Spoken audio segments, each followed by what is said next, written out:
Bentar ya, saya buka ini dulu juga.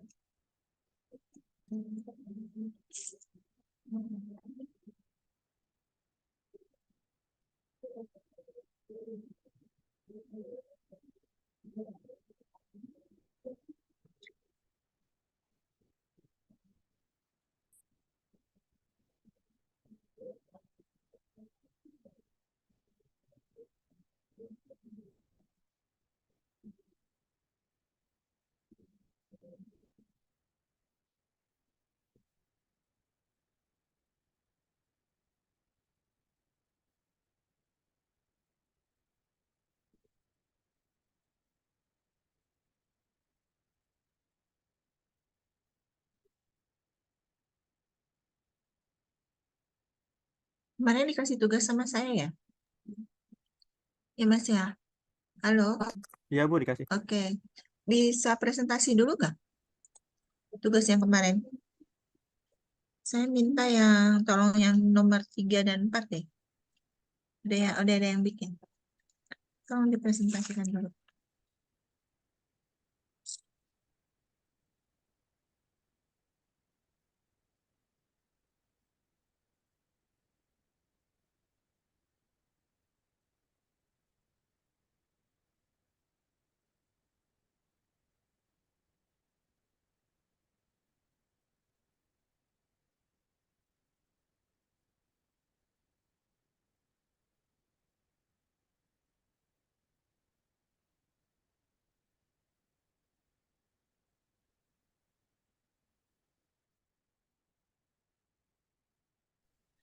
Ibu, saya mau coba, Bu.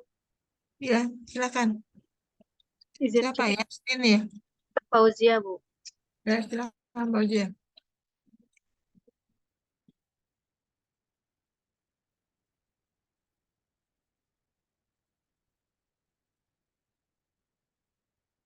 Apakah sudah terlihat, Bu? Udah.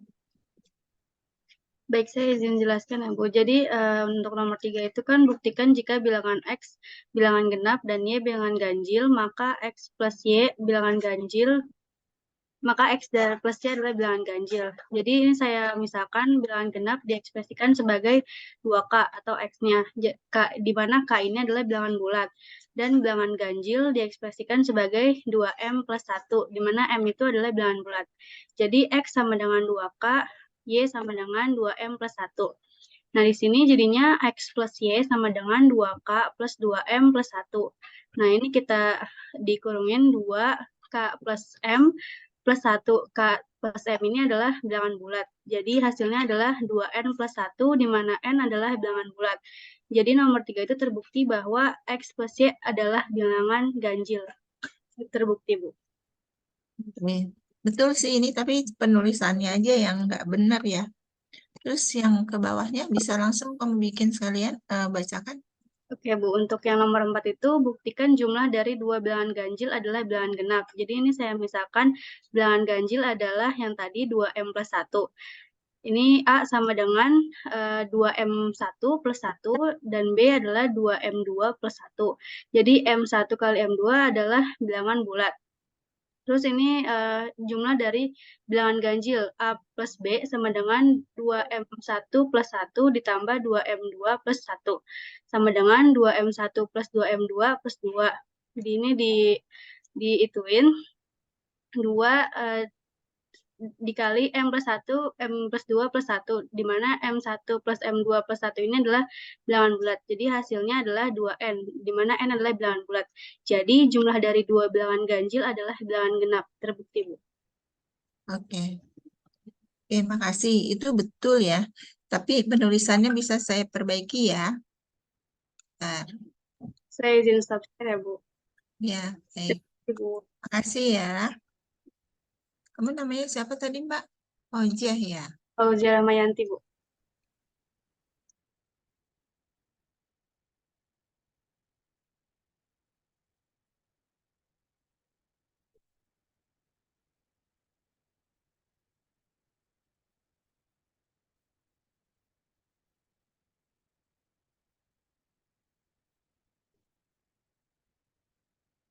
Ya, saya ganti yang ganjil aja ya.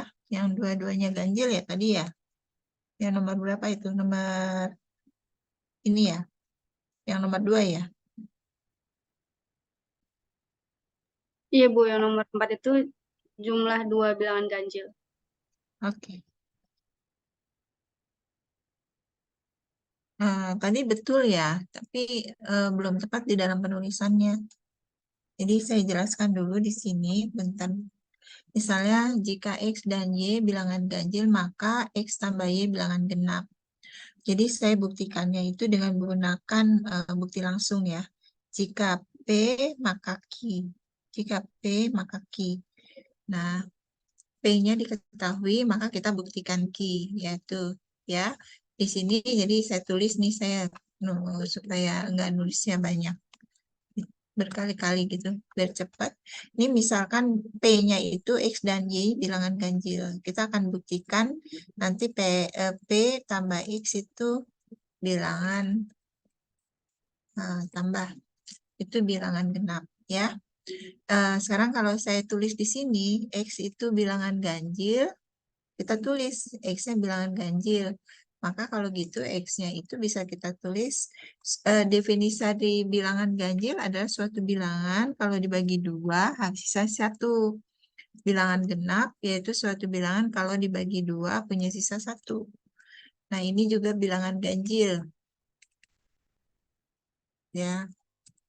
Nah, ini bilangan ganjil. Nah, jadi 2X sama dengan 2K tambah 1 untuk suatu K anggota bilangan bulat. Y 2L tambah 1 untuk suatu L anggota bilangan bulat. Jadi sama ya. Jadi kamu nulisnya aja. Ditambahkannya gini, bukan ekspresi, tapi maka. Jadi X bilangan ganjil, maka X tambah 2K tambah 1 untuk suatu K bilangan bulat. Y bilangan ganjil, maka Y sama dengan 2L tambah 1 untuk suatu L anggota bilangan bulat. Kemudian kamu kan maunya dari persamaan 1 dan persamaan 2 ya, ini nggak usah. Ini kita lihat ini karena ini juga sebenarnya nggak usah nih. Buktinya ini karena menjelaskan. Nah, buktinya seperti ini. Nah, kamu maunya supaya X tambah Y itu bilangan genap ya. Ini P-nya, ini P-nya, ini Q-nya. Jadi X tambah Y sama dengan 2K tambah 2L. Tapi 2L tambah 1 ya.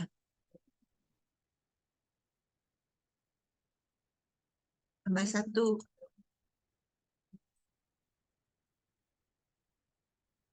Ini tambah 1.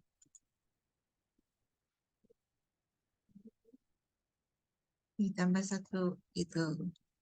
Nah, akhirnya saya punya, ini kan X-nya 2K tambah 1, Y-nya 2L tambah 1. Maka saya dapat ini 2 buka kurung K tambah L tambah 2 nih. Ya, bisa juga langsung saya buat begini nih. Tuh, lihat tuh. Udah, ini jadinya 2. Kan ini 2 tambah 2 ya. Jadi 2 buka kurung K tambah L tambah 1. Nah, untuk suatu K tambah 1 anggota bilangan bulat. Nah, kita untuk bilangan bulat. Nah, kita lihat bentuknya.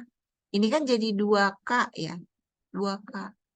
2 buka kurung K plus 1 plus K plus L plus 1. K-nya bilangan bulat, L-nya bilangan bulat, satunya juga bilangan bulat. Ya, jadi kita lihat ini kelipatan 2. Kalau kelipatan 2 berarti apa? X tambah Y-nya adalah bilangan bulat. Nah, ini terbukti. Udah ya. Jadi kita udah bisa membuktikan ini adalah P-nya. Ya. Jadi cara menuliskan begini. Kalau yang satu lagi, ini nomor berapa tadi? Nomor 4 ya. Nah, cara membuktikannya gini ya. Nah, sekarang kita lihat buktikan lagi yang nomor 3. Coba kamu bikin nomor 3. Ntar ini saya kasih kamu filenya. Nomor 3. Ini X-nya itu bilangan apa? Bilangan tadi ya. Cara menuliskannya tadi sudah benar ya. Fauziah logika pikirnya udah benar, tapi ininya belum benar ya. Apa cara penulisannya? Jadi X bilangan genap, Y bilangan genap, maka bilangan ganjil, maka ini bilangan ganjil gitu kan. Ganjil. Nah, sekarang kita lihat X itu bilangan genap. X itu bilangan genap. Nah, kalau dia bilangan genap, berarti definisi bilangan genap itu habis dibagi 2. Ya kan? Nah, seperti ini. Jadi, maka X sama dengan 2K untuk suatu K bilangan bulat. Y bilangan ganjil, maka Y sama dengan 2L tambah 1 untuk suatu L anggota bilangan bulat. Tulisnya demikian ya. Nah, kalau sudah, ini jadi begini. Di 2K tambah 2L tambah 1. Berarti ini saya bisa buat begini. Ya, 2 buka kurung K tambah L tambah 1 untuk suatu K tambah L tambah 1 anggota bilangan bulat. Ya, nah kita cek ini. Ini bulat nih, ini kelipatannya. Dia kelipatan 2 punya sisa 1. Berarti X tambah L bilangan ganjil. Tuh. Itu ya. Ini kalau bisa kamu nulis juga turun ke bawah boleh. Turunkan ke bawah. Jelas belum sampai di sini? Halo, ada pertanyaan? Tidak Jelas. ada? Jelas ya. Nah, ini saya stop dulu. Udah ya? Nah, saya stop share ya. Oke, ini warnain hitam aja nanti kamu pusing.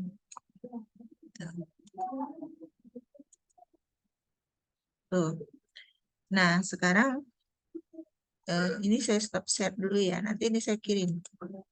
Nah, saya lihat kemari. Saya tahu tadi itu bukti langsung ya. Kalau bukti langsung itu adalah bukti dari, oh ya, saya jelasin dulu yang berkaitan dengan logika matematika. Di dalam logika matematika, nah, kelihatan ya ininya.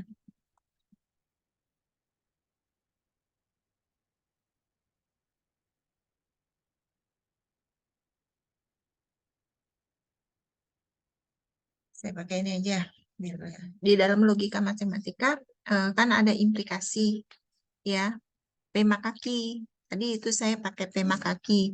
Jadi jika P maka Q, diketahui P maka buktikan Q. Tapi suatu ketika gitu, saya buktinya tidak bisa dengan bukti langsung P maka Q. Kita ada kontrapositif. Jadi kontrapositif yang dimaksud itu apa itu ya Mbak? Kalau P maka Q itu ekuivalen dengan apa ya? Kontrapositif. Nih. Oke, saya masuk mari ya. Nih. Nah ini, kalau saya punya logika matematika, P maka Q itu ekuivalen dengan tidak Q maka tidak P. Nih. Nah, buktinya dari mana? Ini bisa saya buktikan dengan tabel kebenaran. P Q ini seperti ini. P maka Q ini tidak Q maka tidak P, saya dapat ini. Berarti P maka Q ini ekuivalen dengan tidak Q maka tidak P. Ya, dia ekuivalen P maka Q, dia ekuivalen tidak Q maka tidak P. Sekarang kita lihat. Berarti kita menggunakan buktinya dengan menggunakan kontrapositif dia. Ya, buktinya dengan menggunakan kontrapositif. Gitu. Jadi saya buktinya dengan menggunakan yang ini. P maka Q tidak bisa, maka saya buktikan dengan tidak Q maka tidak P. Nah, sekarang kita lihat lagi. Saya masuk sini ya. Nah, contoh bukti yang tidak langsung, kita lihat di soal sini ya. Ini bukti tidak langsung. Jadi saya pakai kontrapositif dari sini. P maka Q itu ekuivalen dengan tidak Q maka tidak P. Ya, saya beri contoh misalnya seperti ini. Buktikan jika A kuadrat bilangan genap, maka A bilangan genap. Gitu ya. P-nya mana? P-nya A kuadrat bilangan genap, sedangkan Q-nya A bilangan genap. P-nya A kuadrat bilangan genap, A-nya bilangan genap. Nah, sekarang, saya tidak bisa menggunakan bukti langsung, tapi saya menggunakan bukti yang tidak langsung. Jadi, tidak bisa dibuktikan dengan P maka Q, saya membuktikannya dengan menggunakan tidak Q maka tidak P. Berarti ini P-nya ya, ini Q-nya ya. Kalau Q-nya maka tidak Q. Kalau tidak Q berarti kita kontradiksi ya, negasi dari tidak Q. Maka A bukan bilangan genap. Nih, mulai dari sini. A bukan bilangan genap. Kalau A bukan bilangan genap,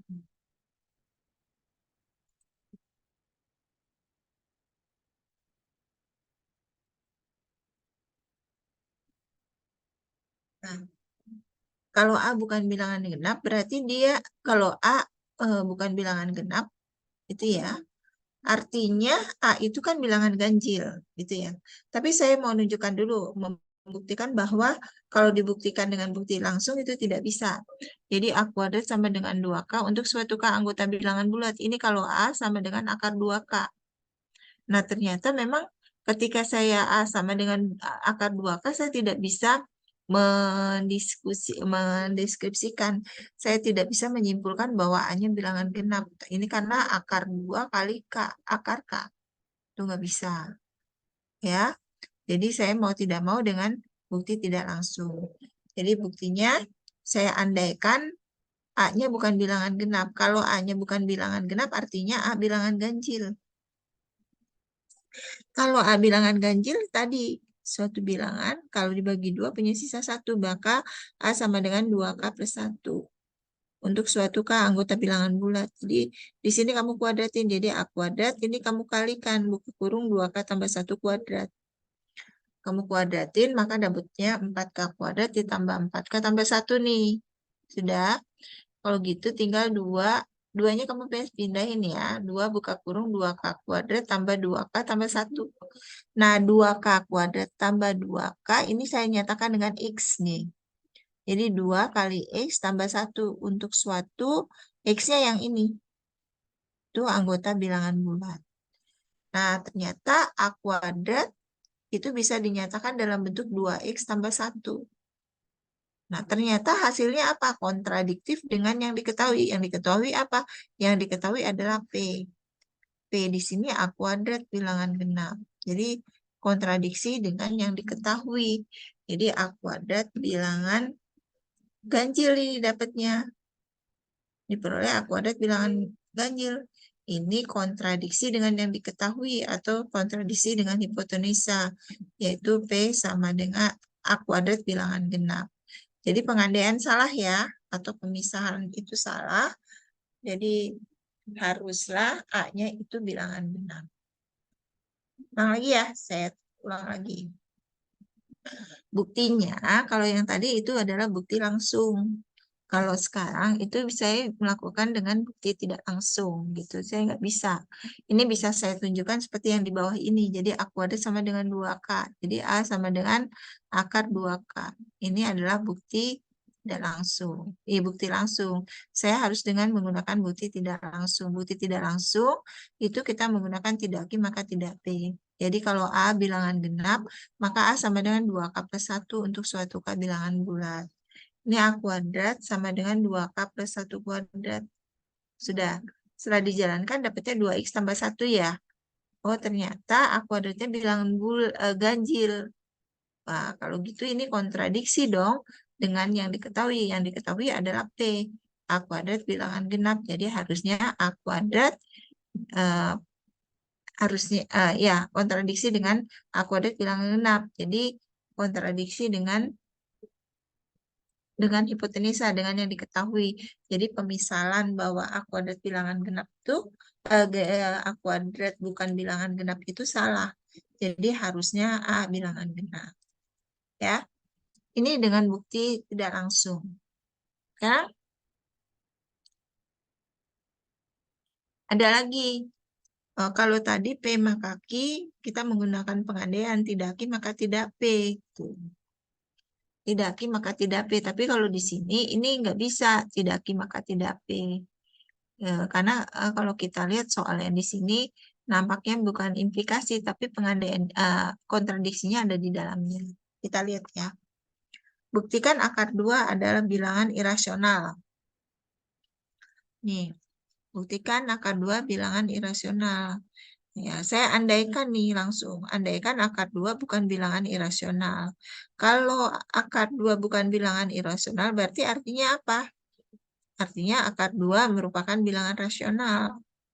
Kalau dia bilangan rasional, maka saya bisa tuliskan dalam bentuk seperti ini. Akar 2 sama dengan A per B.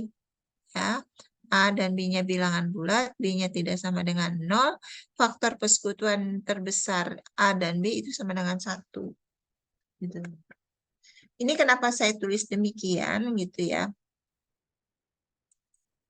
Saya tulis kenapa faktor persekutuan terbesarnya A sama dengan AB sama dengan 1. Karena kan bilang rasional bisa saja 3/1 sama dengan 9/3, 12/4 gitu ya. 15/5 itu bilangan rasional.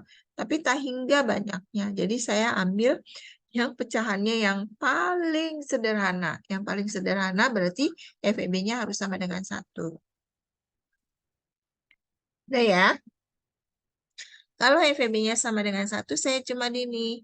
Yaitu akar 2 sama dengan B sama dengan A. Jadi akar 2B sama dengan A. Ini saya kuadratkan 2B kuadrat sama dengan A kuadrat. Nah, saya dapat A kuadrat sama dengan 2B kuadrat. Apa yang bisa kamu lihat dari A kuadrat sama B kuadrat sama dengan 2B kuadrat? Yang bisa kamu dapatkan A kuadrat sama dengan 2B kuadrat itu adalah bilangan genap ya. Ini karena kan 2B kuadrat. Jadi A kuadratnya ini merupakan bilangan genap. Gitu. Kalau dia A kuadratnya itu merupakan bilangan genap, maka A-nya juga merupakan bilangan genap. Dapat dari mana gitu. Nih lihat nih, A kuadrat sama dengan 2B kuadrat. Oh iya, 2B kuadrat ini kelipatan 2. Berarti A kuadratnya ini merupakan bilangan genap. Kalau A kuadratnya bilangan genap, maka A-nya bilangan genap. Taunya dari mana tadi? Kita sudah membuktikan ya. Kalau A kuadrat bilangan genap, maka A-nya genap. Nah, kita langsung pakai karena sudah dibuktikan.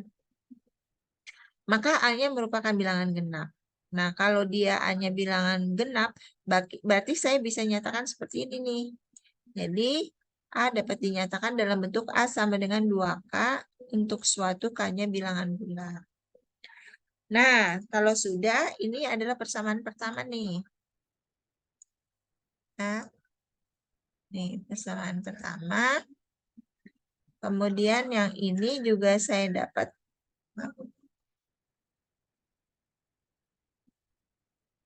Yang ini juga saya dapat persamaan yang kedua gitu.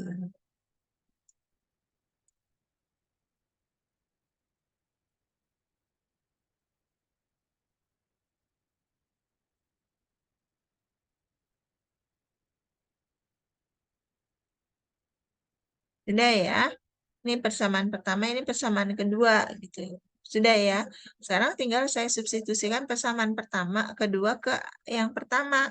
Masukin kemari ya, diganti A-nya dengan yang ini nih. A-nya diganti dengan 2K kuadrat, 2B kuadrat ya. Jadi B kuadrat sama dengan 2K kuadrat. Nih. Berarti kita lihat lagi bentuknya. Oh, B kuadrat ini juga sama dengan 2K kuadrat. Rupanya kelipatan 2. Kalau begitu, B kuadratnya juga merupakan bilangan genap. Kalau dia bilangan genap, berarti B-nya merupakan bilangan genap. Dapat dari mana? Tadi udah kita buktikan. Sekarang kita lihat ya, A-nya itu genap. Ya.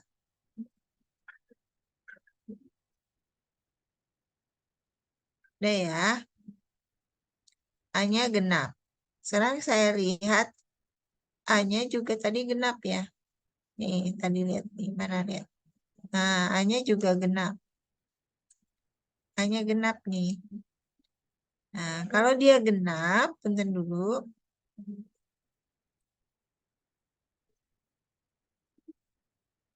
Kalau A genap, B juga genap. Nih, A genap, A juga genap. Berarti faktor persekutuan A dan B adalah bilangan berapa? Sekarang kita cek. Kita cek. Kalau FEB 2 sama 4, FEB-nya berapa? Halo? 2, Ibu. 2. 2, Ibu. FEB 4 sama 6, FEB-nya berapa? 2, Ibu. 2. FEB yang genap-genap ya. 16 sama 24, FEB-nya berapa?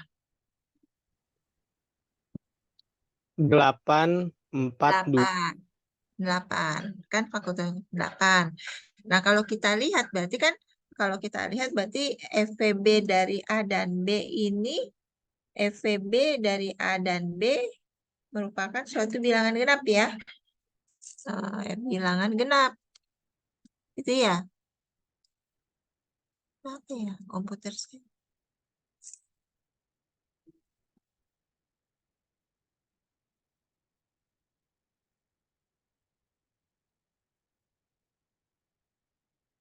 Nah, jadi A dan B itu termasuk FVB-nya bilangan genap atau bisa saya sebut tidak sama dengan 1.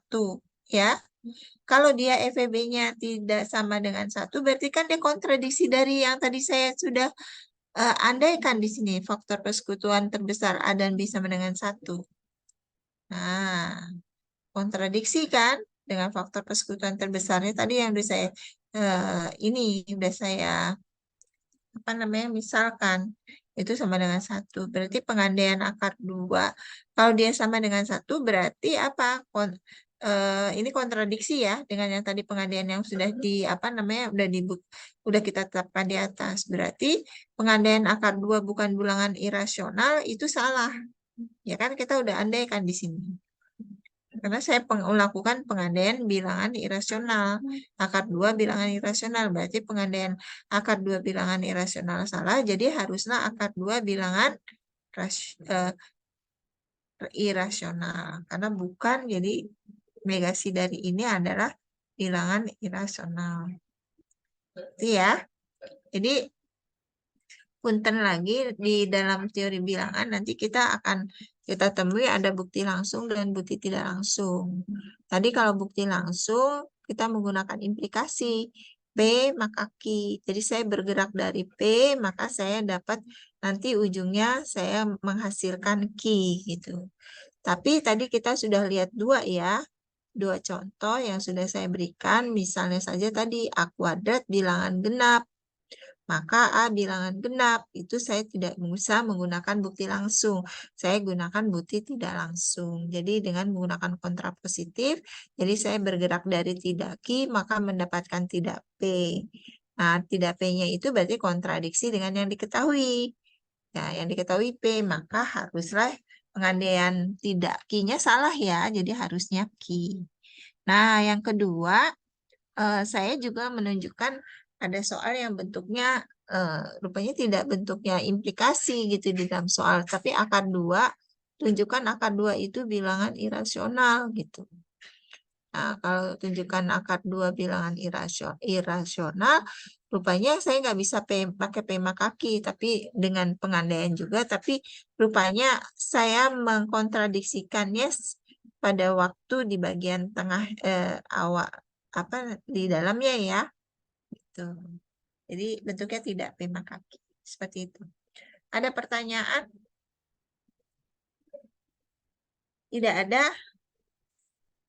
Oke, kalau tidak ada saya lanjutkan ya dengan induksi dengan sistem bilangan.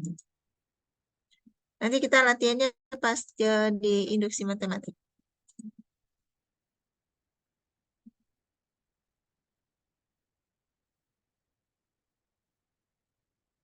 Nah, kita lihat dulu sistem bilangan di sini. Saya punya sistem bilangan di sini. Kita lihat dulu. Ini ada bilangan kompleks ya. Ini ada bilangan kompleks. Kemudian bilangan kompleks dibagi menjadi 2. Yaitu bilangan real dan bilangan imajiner. Bilangan imajiner dibagi menjadi 2. Yaitu bilangan rasional dan irasional. Udah. Bilangan real ini dibagi 2. Bilangan rasional dan bilangan irasional. Nah, sekarang kita lihat kalau bilangan real kita nyatakan dengan R ya. Bilangan imajiner kita nyatakan dengan M. Bilangan rasional kita nyatakan dengan Q, bilangan irasional kita nyatakan dengan Q, ini dinyatakan dengan I. Nah, bilangan rasional ini tadi ya didefinisikan dalam bentuk A per B, B anggota AB bilangan bulat, B-nya tidak sama dengan 0. Nah, bilangan rasional ini dibagi menjadi 2, yaitu bilangan bulat dan bilangan pecahan. Bilangan bulat dan bilangan pecahan nih. Nah, bilangan bulat dan bilangan pecahan. Bilangan bulat kita tahu ya, yaitu dari mulai tak hingga, -2 gitu ya. -1, 0, 1, 2, dan seterusnya gitu. Kalau bilangan pecahan berarti kaitannya dengan bilangan ya, setengah, sepertiga, seperti itu. Tapi dia kalau disederhanakan tidak masuk menjadi bilangan bulat. Kalau masuk bilangan bulat, masuk di bagian atasnya. Nah, rupanya di bilangan bulat ini dibagi menjadi dua, yaitu bilangan ganjil dan ini bilangan genap ya. Saya sebut genap ini, bukan ganjil. Jadi bilangan ganjil ini bukan komposit. Ini saya salah ininya, salah ngetik nih. Di bilangan genap dan bilangan ganjil. Jadi -3 ganjil atau tidak? Ganjil dia. Ini -2 ganjil genap atau bukan? Genap dia karena habis dibagi dua. Gitu. Nah, pas bilangan bulat di sini dibagi menjadi dua. Itu bilangan bulat positif dan bilangan bulat negatif. Nah, rupanya saya bagi menjadi dua ini. Yang positif itu mulai dari 0. Jadi yang di atas itu yang biasa kamu sebut dengan bilangan cacah. Yang di bawah itu bilangan bulat negatif. Nah, bilangan bulat positif di sini bagi dua, yaitu bilangan asli dan bilangan 0. Nah, bilangan asli ini dibagi dua, bilangan prima dan bilangan komposit. Definisi bilangan prima apa? Halo? Bilangan yang hanya habis dibagi dirinya sendiri dan satu, Bu. Oke, jadi bilangan yang memiliki dua faktor, yaitu satu dan dirinya sendiri. Bilangan komposit. Bilangan komposit lawannya dari bilangan prima. Bilangan komposit yaitu adalah bilangan yang memiliki faktor lebih dari dua. Gitu. Berarti kan faktor dia punya faktor sama dengan faktor cuma dua faktor ya. Atau bilangan prima adalah bilangan yang memiliki faktor satu dan dirinya sendiri. Komposit yaitu lawannya dari prima. Gitu. Contoh komposit. Siapa? 4. Contoh bilangan komposit. Haikal Ada 4, 4, 6, 6. 8. Kenapa? Karena Kenapa? 4 memiliki faktor lebih dari 2. Tepatnya itu ada 1, 2, dan 4. Kemudian Ya, 6 juga seperti itu, juga ada 3 juga. iya, baik gitu. Udah ya. Oke. Ini jadi udah saya tidak usah jelasin ya. Sekarang saya maksud ya aksioma Medan.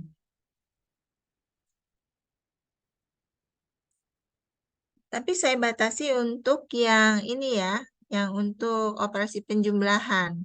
Jadi aksioma Medan untuk operasi penjumlahan pada bilangan bulat. Jadi pada bilangan bulat, tapi operasi penjumlahan. Yang pertama itu tertutup. Yang pertama tertutup. Jadi setiap bilangan bulat, dua bilangan bulat kalau dijumlahkan hasilnya bulat. Tapi dia penjumlahan pada bilangan bulat. Jadi semesta pembicaraan di sini adalah bilangan bulat, operasinya adalah penjumlahan. Jadi tertutup, saya tulis bisa semua A ditambah B anggota bilangan bulat, A tambah B itu bilangan bulat. Nah, komutatif. Nah, komutatif, semua A, B anggota bilangan bulat, A tambah B itu sama dengan B tambah A.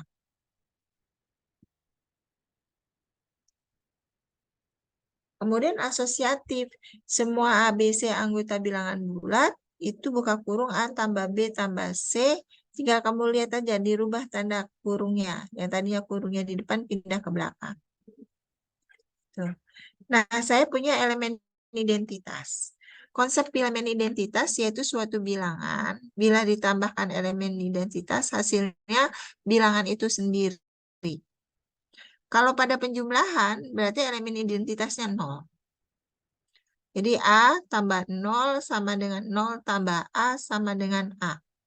Jadi suatu bilangan kalau ditambahkan dengan elemen identitas, hasilnya bilangan itu sendiri. Berarti semua A anggota bilangan bulat, ada 0 anggota bilangan bulat, sedemikian hingga A tambah 0 sama dengan 0 tambah A sama dengan 0. Nah, sekarang elemen inverse.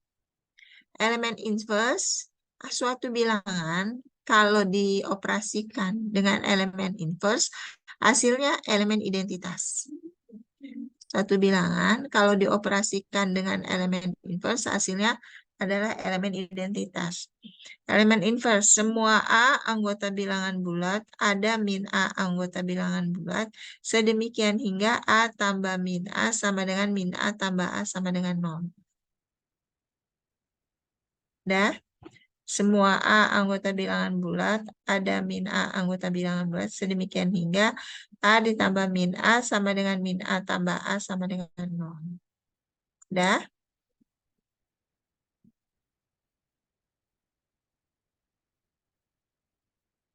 Dah ya. Nah, sekarang saya lihat aksioma Medan pada operasi perkalian.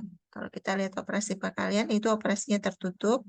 Tertutup jadi dua bilangan. Kalau dikenakan operasi perkalian, dapatnya di dua bilangan bulat. Kalau kenakan operasi perkalian, dapatnya di bilangan bulat. Jadi semua A, B anggota bilangan bulat, A tambah B anggota bilangan bulat juga. Tadi kan waktu kamu ngerjain soal yang tadi, tugas, demikian kan, 2K ditambah 2L, terus K-nya bulat, L bulat. Kalau K bulat tambah bulat, bulat. Tanpa kamu sadari, kamu sudah menggunakan sifat tertutup. Komutatif di dalam perkalian, yaitu A kali B sama dengan B kali A. Asosiatif dalam perkalian, tinggal kamu rubah aja ininya. Apa namanya? Kurungnya, gitu ya. Nah, sekarang elemen identitas. Elemen identitas tadi seperti saya sampaikan, suatu bilangan dikenakan operasi elemen identitas, hasilnya bilangan itu sendiri. Jadi semua A anggota bilangan bulat, ada satu anggota bilangan bulat, sedemikian hingga A kali 1 sama dengan 1 kali A sama dengan A.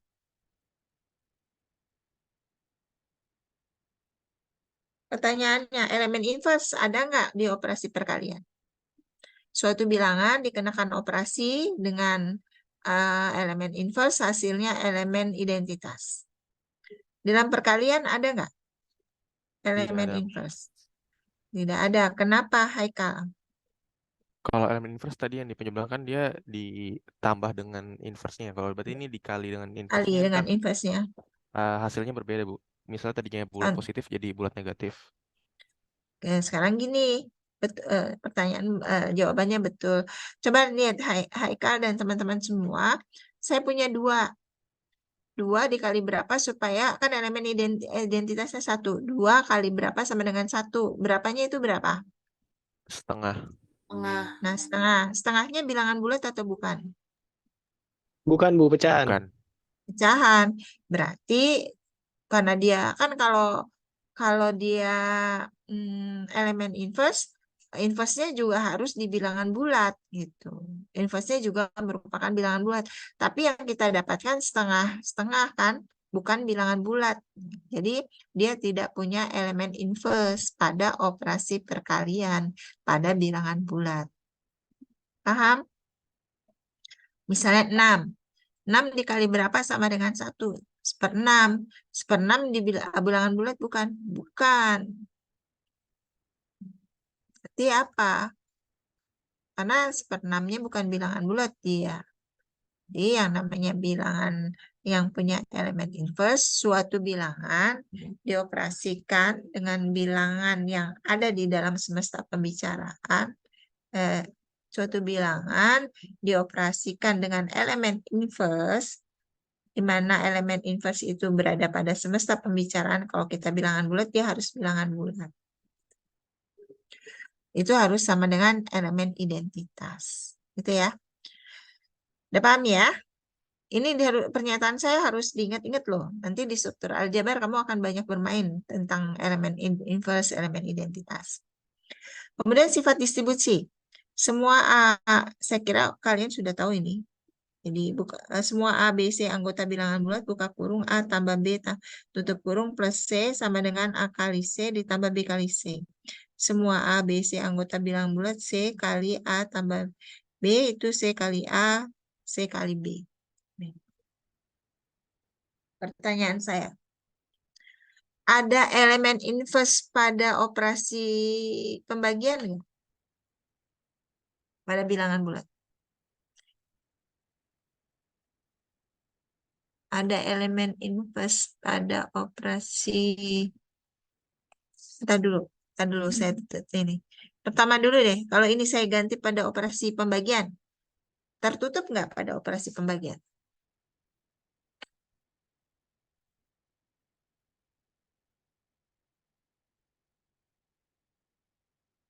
Pada operasi pembagian tertutup nggak dia? Kalau A bilangan bulat dikurangin dibagi A bilangan bulat, dapatnya bilangan bulat juga nggak? Belum tentu, Bu. Belum tentu. Iya, belum tentu. Kenapa? Contoh aja kalau kamu mau menyatakan tidak Bu, tidak Bu gitu. Berarti kamu harus beri contoh counter example gitu. Contoh Ah, penyangkalnya. Misalnya berapa? misalnya kan A sama B ya, Bu. Misalnya A-nya 1, B-nya 2, itu kan udah jadi pecahan, Bu. Nilainya Ya, setengah. betul. 1 dibagi 2 sama dengan setengah, tapi setengahnya bukan di bilangan bulat. Berarti pada operasi pembagian untuk operasi pembagian pada bilangan bulat dia tidak tertutup. Gitu. Paham ya? Paham ya? Oke. Asosiatif, komutatif enggak? Enggak juga kan? Asosiatif enggak? Asosiatif bisa ya. Gitu. Dan seterusnya. Oke, ya paham. Sekarang kalau kita lihat ini kan ada perkaliannya A kali 1 aja nih ya, aksioma Medan. Kalau A kali 0 berapa hasilnya? A kali 0 sama dengan berapa? 0. 0. Dapat dari mana? Di teorema nggak ada tuh.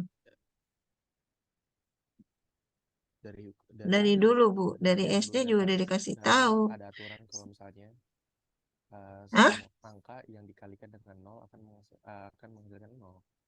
Ya, udah satu bilang. Pokoknya semua bilangan kali 0 sama dengan 0.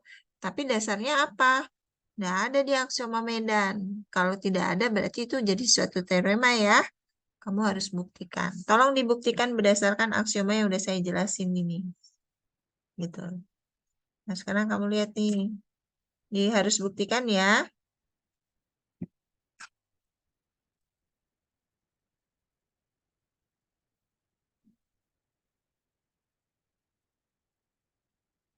Buktikan A kali 0 sama dengan 0. Kita lihat dulu deh, nanti kamu baru biar nanti paham setelah dapat soal yang lain. Kita lihat ya. Kan tadi di aksioma Medan nggak ada nih. Ya, di aksioma Medan kan nggak ada nih. Perkalian yang ada A kali 1, ya kan?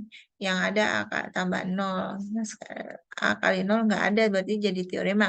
Kalau jadi teorema berarti buktinya dasarnya dari aksioma yang ada ya. Sekarang, saya mau buktiin A kali 0 sama dengan 0. Jadi A sama dengan A kali 1. Ini dulu. A itu sama dengan A kali 1. A kali 1 itu biasanya saya buat munculin supaya muncul 0. Berarti A buka kurung 1 tambah 0. Elemen identitas nih. Kan 1 tambah 0 sama dengan 1. Dasarnya dari mana? Elemen identitas pada penjumlahan. Dari sini saya distributif ya. A kali 1 tambah A kali 0. Ini A saya tulis di sini. Ini nih. Karena ini nih. Ini A kali 1 A ya. A1. A kali 1 A kan elemen identitas pada perkalian. Ya, pada aksioma itu. Kemudian A kali 0 yang A ini ada di sana. Kemudian saya tambahkan ruas kiri dan ruas kanan dengan inverse-nya. Ini min A, ini min A. Ya, min A, ini min A. Udah ya. Nah, ini saling inverse nih. Ini saling inverse. Udah. Kalau saling inverse, min A tambah A 0 ya. Nih. Jadi 0 tambah A kali 0. Ini saling inverse jadi 0. Ini elemen identitas nih. 0 ditambah A kali 0, 0 A kali 0 kan. A kali 0 sama dengan 0. Jadi saya buktikan berdasarkan teorem aksioma yang ada. Gitu. Ya. Lanjut. Biar nanti ada bisa kamu ini. Ini ada sifat well ordering. Kita lihat nih. Setiap himpunan yang tidak kosong merupakan himpunan bagian dari himpunan bilangan asli. Maka dia memiliki elemen terkecil. Gitu. Nih, dapat saya tuliskan semua A subset A tidak sama dengan kosong, ada X anggota A, gitu ya. Sehingga X kurang dari sama dengan A untuk semua A anggota A. Nggak kebayang pasti kamu deh. Ini saya buat ini aja. Saya pakai ini.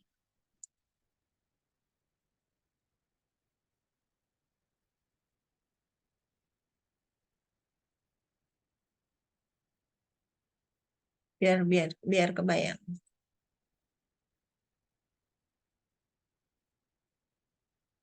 Ini saya punya ini nih. Ya. Ini punya apa N lah. Nah, di sini nih saya punya S. Himpunan S. Gitu ya. Udah ya. Himpunan S-nya ini kan, himpunan S-nya ini subset dari N.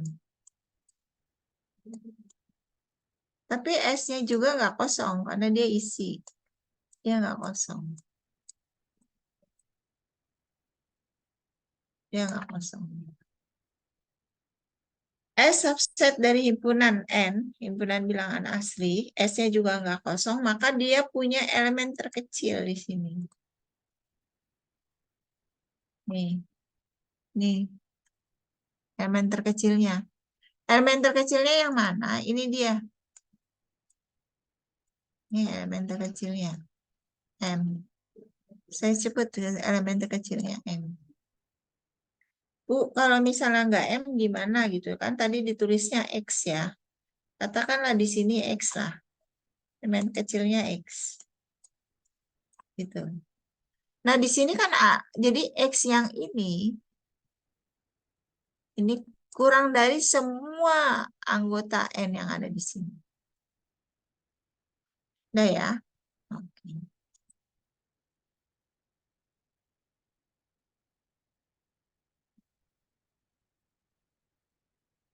Nah, nanti sifat ordering akan saya gunakan pada waktu kita membuktikan beberapa teorema yang ada di teori bilangan. Saya lihat dulu. Nih, saya ada teorema induksi matematik.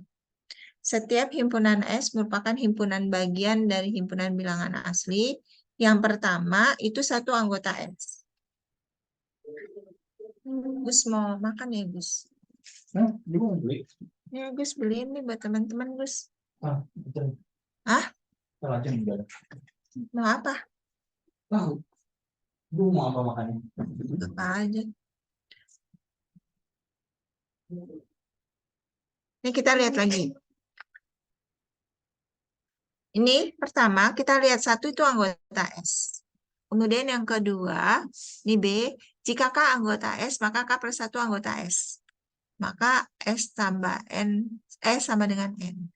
Ini teorema induksi matematik. Nah, saya buktiin dulu ya. Buktiin. Ini P-nya ya. Ini P. Ini. Yang A dan B ini P. Satu anggota S, jika K anggota S, maka K plus 1 anggota S. Ini ada P.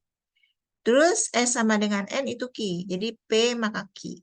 Saya buktinya nggak bisa bukti langsung. Jadi saya pakai bukti tidak langsung. Jadi saya pakai kontrapositif. Udah ya. Berarti dengan pengandaian. Jadi kalau begitu S tidak sama dengan N. Tadi kan sudah saya ajarin S tidak sama dengan N. Artinya apa? Kalau dia tidak sama dengan N di sini N bilangan asli. Oh, dia kalau tidak sama dengan N bisa dong subset N. Berarti S dikurang N dikurang S nggak sama dengan kosong. Udah ya. Nih lagi nih. Saya apa namanya jelasin dulu apa namanya supaya kamu kebayang. Ini kebetulan masih bisa dibayang-bayang ya. Nanti selanjutnya nggak bisa dibayang-bayang.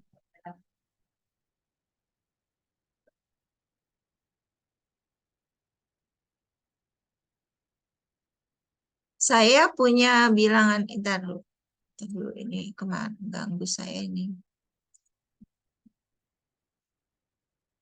Nah, saya punya ini garis bilangan nih. Ini bilangan asli. Udah ya. Terus ini N ya. Ini N.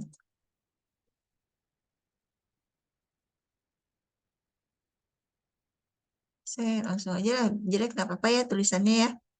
Ini N nih. Semua. N itu kalau kamu lihat, berarti kan mulai dari sini ya. Ya. Nah, paling kecil kan 1 ya bilangan itu.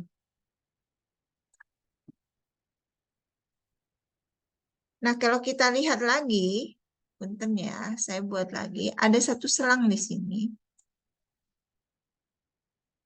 Ini S nih dia. S-nya nggak sama dengan N nih. Kalau S-nya nggak sama dengan N, ya, S-nya nggak sama dengan N, berarti kan S-nya itu subset dari N ya. Kelihatan kan ya di gambar ya, subset dari N. Nah, ini S, yang di sebelah sini N dikurang S ya. Nih, bayang nggak? Nah ya, pertanyaan saya ini kalau S-nya di sini, N-nya di sini, berarti N yang dikurang S-nya di sini, N dikurang S nggak kosong kan ya? Nggak kosong kan? Udah ya. Dia nggak kosong nih, kamu bisa lihat dia nggak kosong.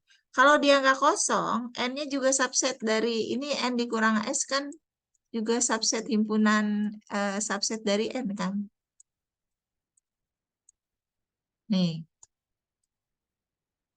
berdasarkan sifat well ordering, berarti kamu punya ini dong.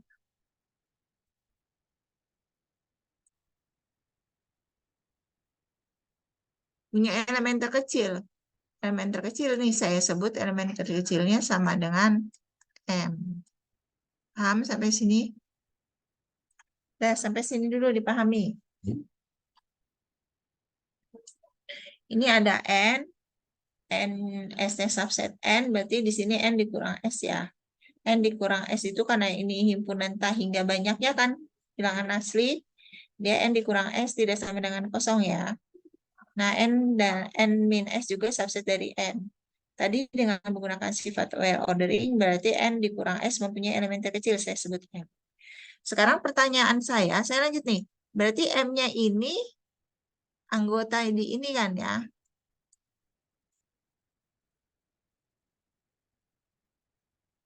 Anggota di N min S. Tapi M-nya ini bukan anggota S ya. M-nya ini bukan anggota S ya. Tuh cek lihat deh.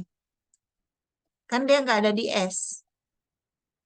Adanya di sini ya, adanya di sini. Nah ya, M-nya nggak ada di S nih. Karena M-nya nggak ada di S, berarti M-nya itu pasti nggak sama dengan 1 di S ya. Lebih besar dari 1. Oke, saya stop share dulu. Ntar balik lagi. Pusing deh kamu dengerin ini saya. Ya. Tadi dari gambar kamu udah kebayang. Tadi udah saya gambar loh di pen gitu. Sekarang lihat nih. Yang tadi saya jelaskan saya tulis. Ya, dengan sifat well ordering, N min S memiliki elemen terkecil saya sebut M. Yang tadi ya, udah saya gambar. Nah, sekarang bagian A. Bagian A itu dapatnya dari mana? Dari A yang di sini nih, yang di atas. Itu satu anggota S. Ya, M-nya itu anggota N min S kan dia elemen terkecil. Maka bisa saya sebut M-nya nggak sama dengan 1. ya. Dan M-nya bukan anggota S. M-nya nggak sama dengan 1. Ya, karena kan dia ada di N dikurang S. Berarti M-nya nggak sama dengan 1, tahu M-nya juga bukan anggota S kan tadi. Maka bisa saya simpulkan M-nya lebih besar dari 1. Gitu ya. Nah, sekarang kita lihat lagi sini. Saya tutup lihat gambar lagi ya. Lihat gambar lagi. Pusing ya. Nah, sekarang ya. M-nya ada di N dikurang S ya. Berarti kalau begitu kalau saya ngambil di sini, M dikurang 1. Dikatakanlah titiknya di sini nih.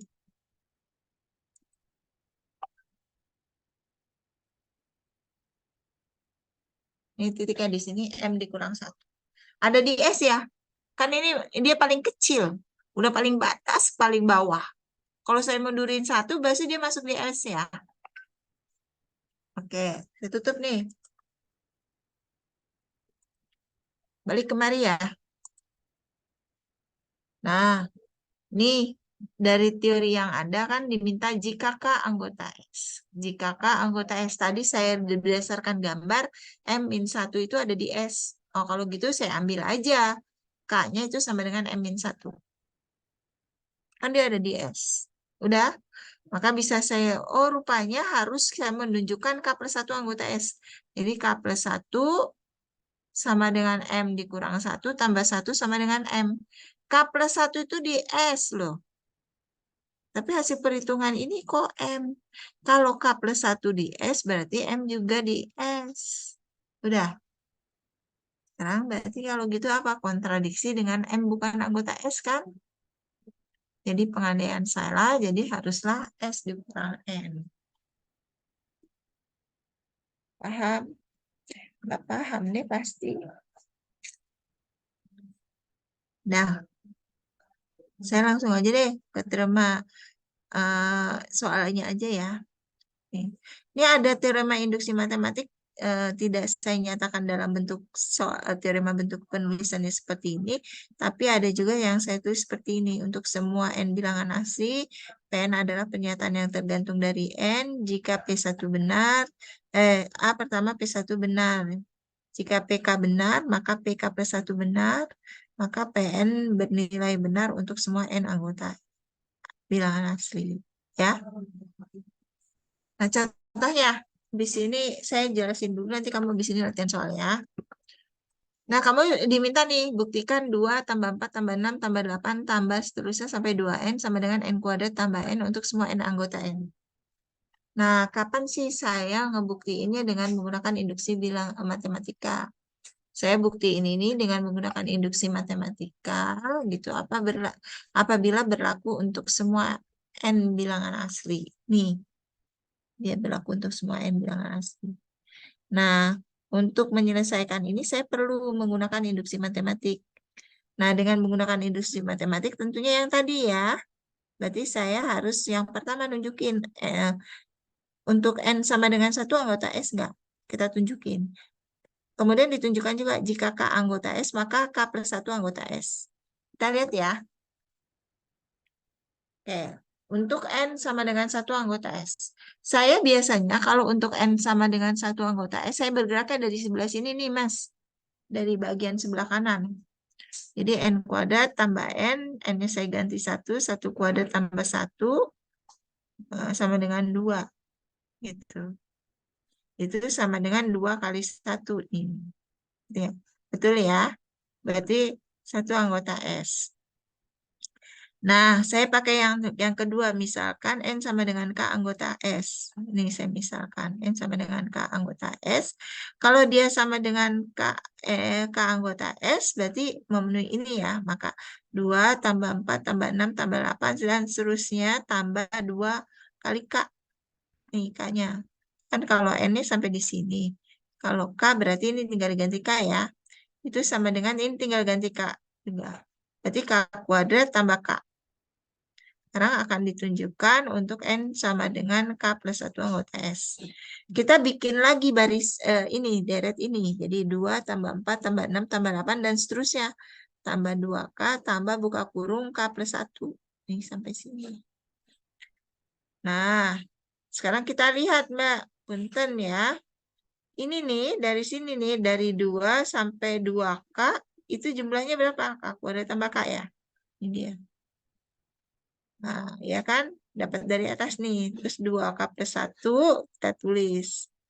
Kemudian saya sederhanakan, saya kumpulkan, saya dapatkan ini K kuadrat ditambah 2K tambah 1, tambah K plus 1.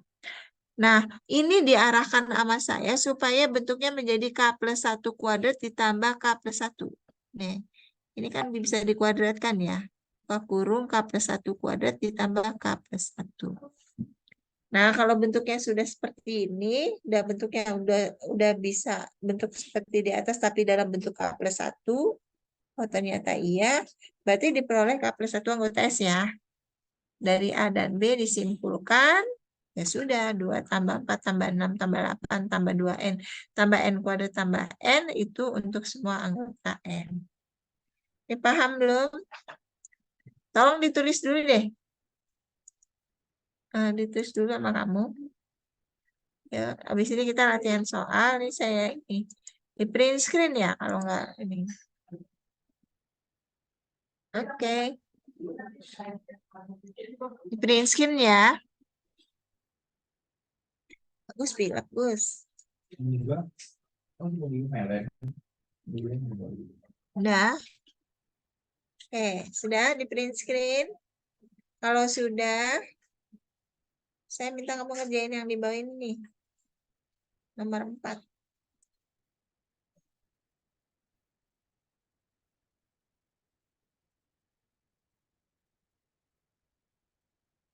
Tolong kerjakan yang nomor 4 tadi seperti yang sudah saya jelaskan. Saya kasih waktu 10 menit ya. Nanti presentasi.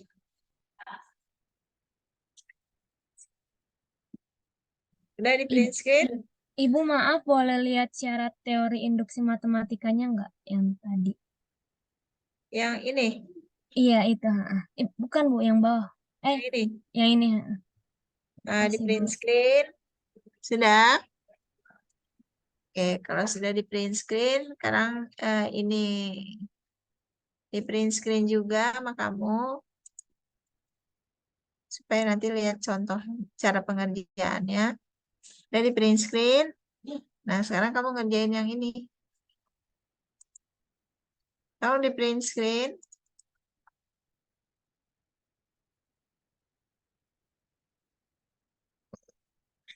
10 menit ya. Nih, nomor yang 4.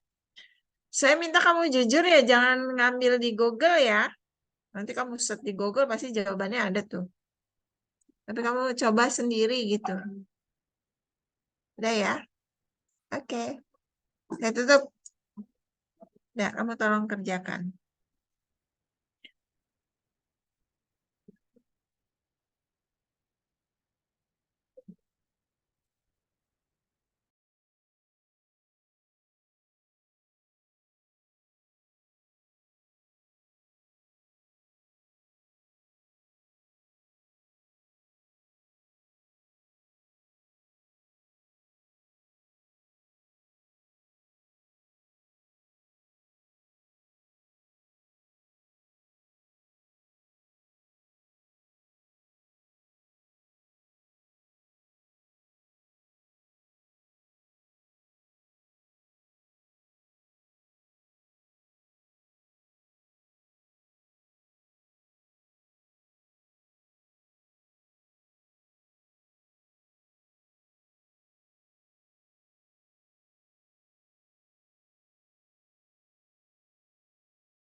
Kalau Ibu, saya mau coba.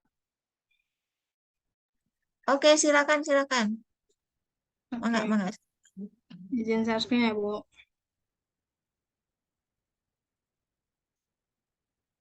Apakah sudah terlihat, Bu?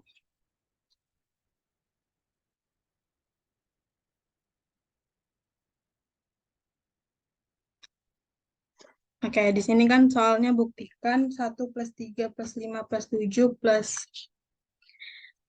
sampai 2n min 1 sama dengan n kuadrat untuk semua n anggota asli.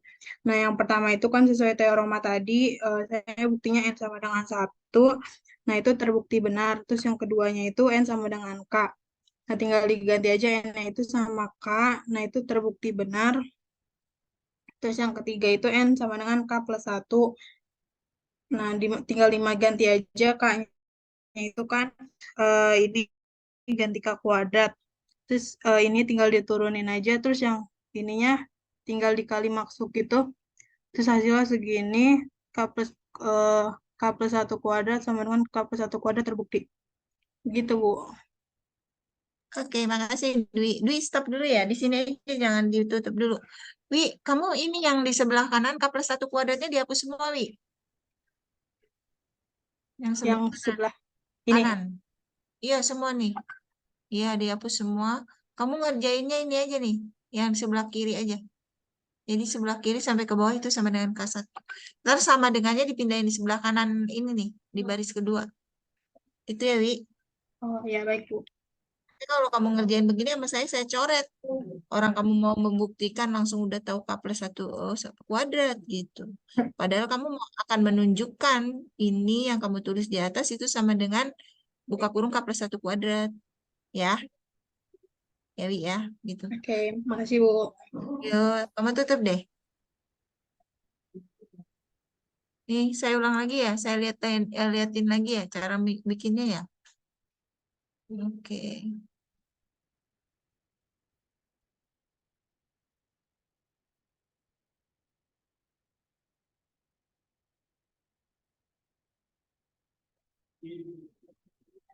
Nah, nanti Wi, kamu juga nulisnya begini, ngata-ngatainnya ya Wi. Nah, ini induksi matematik nomor A dulu kamu nulisnya supaya logika pikir kamu benar gitu loh. Ya, nulisnya ini dulu terus B gitu. Nulisnya seperti ini, kamu print screen. Sudah? Nah, jadi yang tadi sebelah kanan saya hapus langsung kamu aja sama dengan langsung kamu uraikan yang tadi bagian bawah pindahin ke kanan semua aja. Ya. Atau bisa juga tadi kalau kamu mau nulis di bagian bawah sama dengannya pindahin di sebelah kiri sini. Bagian kiri ya. Terus sudah itu langsung disimpulkan, Wi. Jangan lupa dari A dan B dapat disimpulkan. Ini berlaku untuk semua. Oke? Oke. Teman-teman yang lain juga ya. Oke, satu lagi ya. Waktunya udah habis sih. Tapi tadi saya masuk telat ya, karena jam saya rupanya salah. Tuh kok jam saya masih jam segini juga ya? Ah, udah baterai saya udah mau habis nih.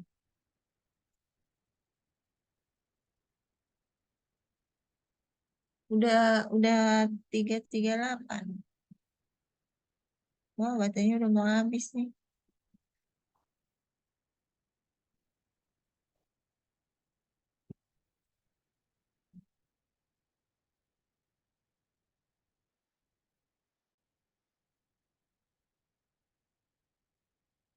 Minta ke siapa sih, Gus? Kalau yang itu, Gus, ngajar UT minta ke siapa sih?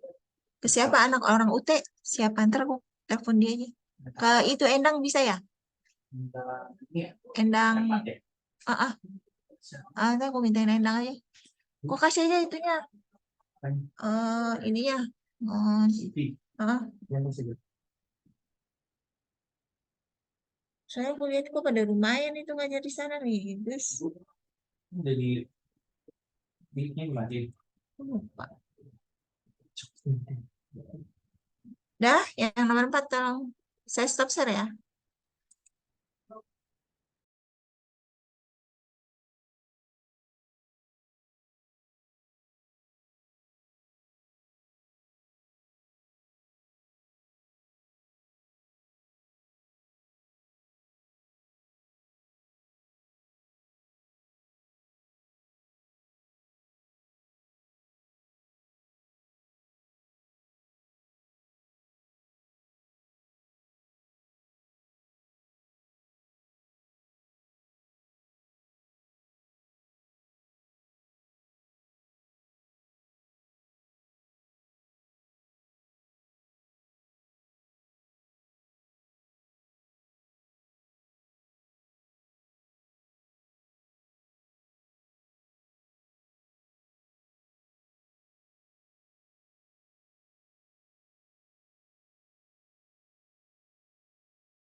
Halo, sudah belum?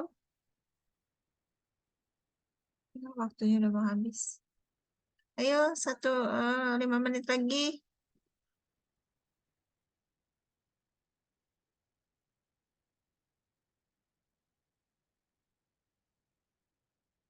Ayo dibikin.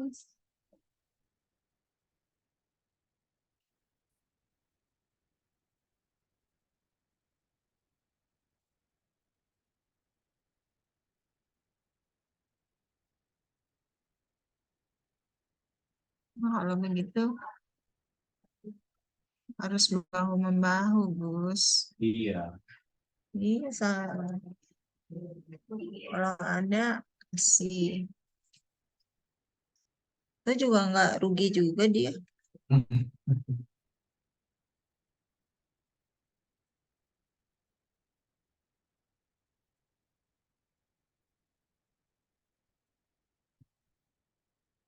Ayo, cepetan. Udah belum?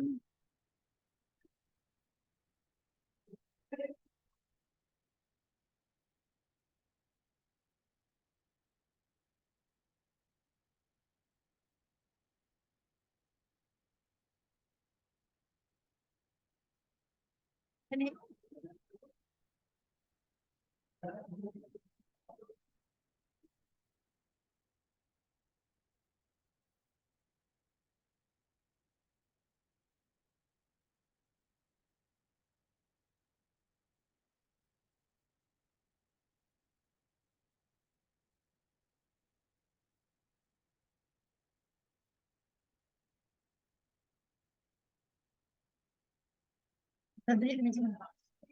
Gus, aku pengen bikin usaha ya, Gus. Sama Telur asin. operasi. Supplier maksudnya. Iya, Oh, pengen aja aku diajarin sama Pak Toto Gunarto sama asesor. oh. Udah nyobain, gampang bikinnya. Bikin apa supplier? Ya aku bikin di rumah. Oh, bikin. Saya kira supplier dari sana. Wah, Oh, aku lagi bikin percobaan gitu. Nih aku, mama ini deh kan bikinnya gampang ini Mi, susah cuma telur direndam aja. Aku bilang gitu. saya tapi apa? Ya udah mah, terserah mama aja. Terserah. Terserah dia bilang masalah apa terserah yang mendukung. Kan terserah.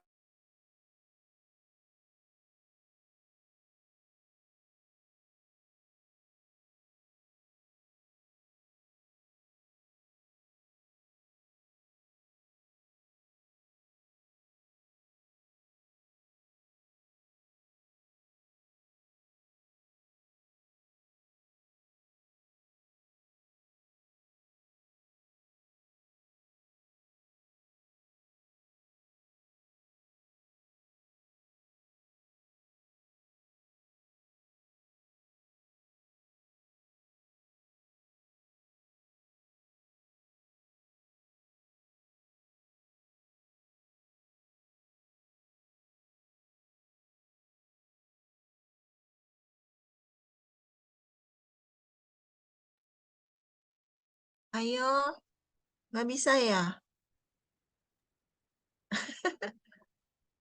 Dwi lagi, jangan Dwi lagi dong. Yang lain.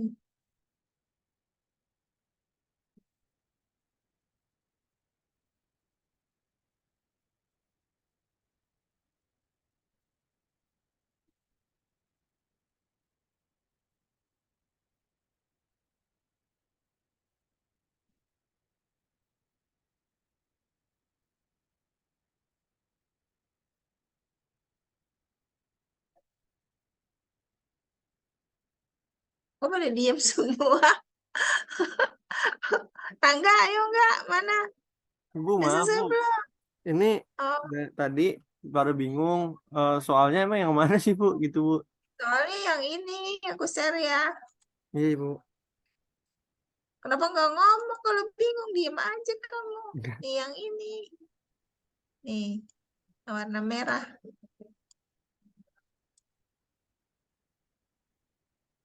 Tadi oh, hang sih punya aku ya. Komputernya nih gara-gara aku masukin foto dari ko ini. yang warna ini. Tuh yang warna merah. Ibu maaf, itu tadi dikerjakan sama Dwi. Oh, dikerjain. Udah dikerjain sama Dwi. Oh, ini ya tadi yang dikerjain sama Dwi ya? Iya, Ibu. Iya, Bu. Oh, kamu diem aja. Kalau gitu tugas ya buat kamu di share screen ya.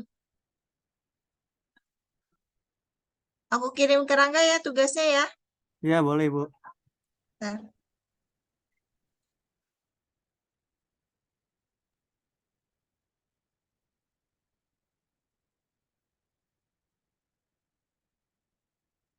Ibu, maaf, izin bertanya, boleh, Bu?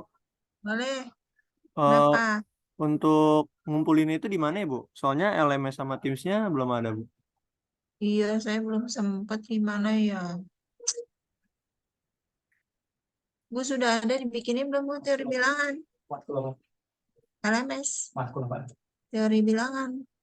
Undangan sudah seperti Duh, aku belum bikin itunya lagi Gus. Kerjaannya lagi banyak-banyak. tim saja ya. Apa LMS? Tim berat ya Gus. LMS ya. Lagi mau dibikin LMS-nya sama Pak Agus.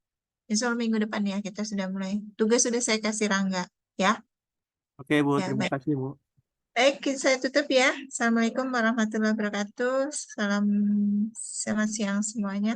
Salam sehat. Sampai ketemu lagi ya. Minggu depan belum luring ya. Minggu depan belum luring, Ibu. Oke, baik. Makasih ya. Kasih, Bu. Terima kasih, Bu. Terima kasih, Bu. Makasih banyak Makasih, Ibu. Bu. Sama-sama.